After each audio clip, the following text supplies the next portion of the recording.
Hi, I'm Anita. This is my daughter Emily, and this is Emily's brother Brian, and this is Dad, Big Brian. We are here because Emily has very mild, low scoliosis. She'll be 11 in October, this coming October, and she was diagnosed with I believe it was an 18-degree curve when she was 9, I believe. And I instantly went on the internet and researched, and hence we're here today. I read about all the different types of bracing. At that point, she didn't need bracing when it was first diagnosed by her pediatrician. It was with the scoliometer, and I think it was 7 degrees, something like that. But I did the research anyway, and I read about the hard, what we call turtle shell braces, and then the website came up for Dr. Deutschman, and I read up on it, and it was very interesting because my son at one point had a broken wrist, or a broken pinky, and he had a hard cast, and while he had that cast on, his muscle deteriorated. So with this brace, Emily's able to use her muscles, and that really impressed me. So it was a year ago that we came here, and she had a 14-degree curve at a year ago, and this brace has done wonders. It's comfortable. In fact, Emily can come out and tell you also, for her it's comfortable. She wears it, unlike what we've heard with 1 or 2 other girls who Emily knows who has scoliosis.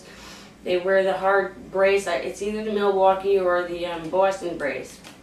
But they don't wear it as often because it's uncomfortable, because it's bulky, because the issue of young girls and fashion and clothing is very difficult, whereas this, it's so much easier to work with.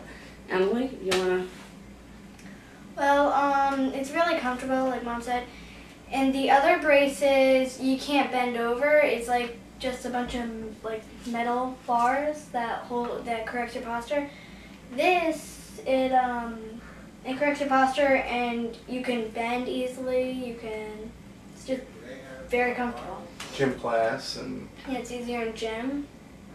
She's a little spokesperson at her school too, because there's girls in gym class who are asking, you know, what's that? And she's not embarrassed at all. She's very informative to the girls who ask, and of course we try to promote the spine cord brace as much as possible because we believe in it.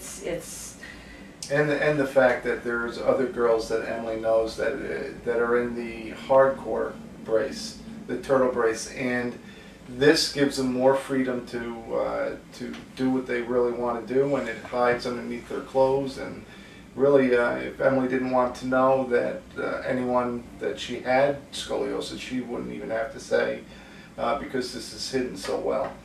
But we've seen wonders. From 18 actually was degrees down to 5. What is it now? Yeah, it had gone down to 12 degrees, I think it was. Yeah, like last time. Yeah. Which is phenomenal, and we couldn't be more happier.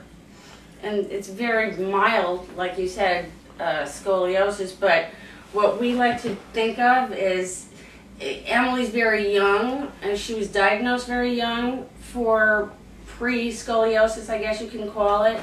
But I think that a big part of it is that the screening in 5th grade is really important.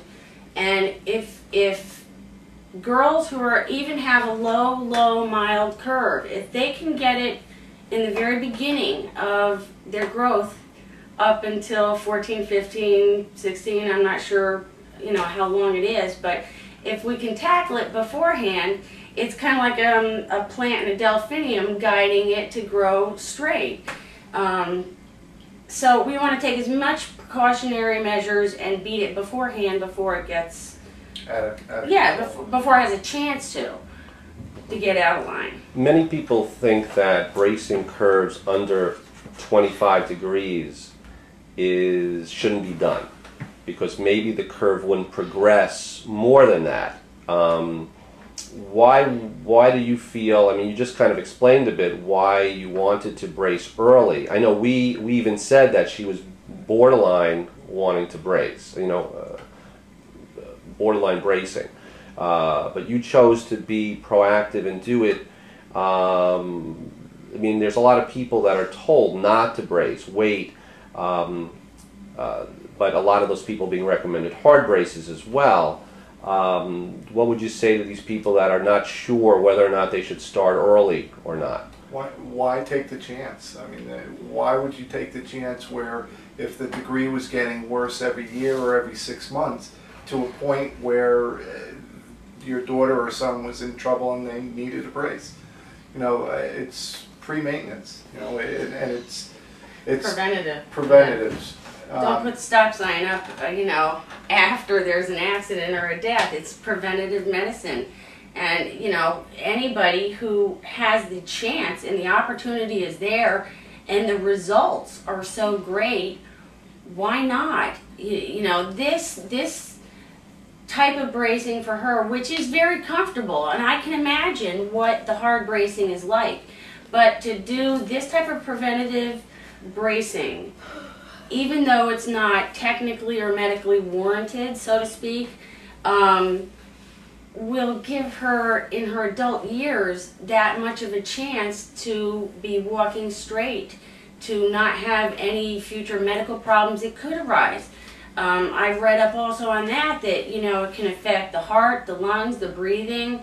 There's so many unknowns of what could happen if you don't take the measures to correct it. So to me, it's a very low cost,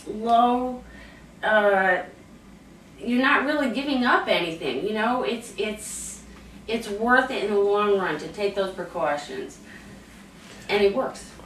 When you started a year ago, what was that first visit like? Were you nervous to come in? Were you afraid? What were you thinking back then? I was kind of nervous. I didn't really want to be in the brace because it sounded really uncomfortable at first, but then after I got in it, I realized it wasn't that bad and it was actually pretty comfortable. About how long did it take for you to get used to it and be able to do it by yourself, put it on by yourself? And well, the first day when we got home, it was really bothering me, because I wasn't used to it. But then, a couple days after, I started putting it on by myself without any help, and I just got used to it. It became easier and easier within a week. Great. On that first visit, did you learn exercises also? Did we do any neurological tests or vestibular tests? Yeah, we had the option to do the optical test or not, the neurological test. And like I said before, if we're going to tackle it, we're going to do the whole thing. Why do half measures avail us nothing?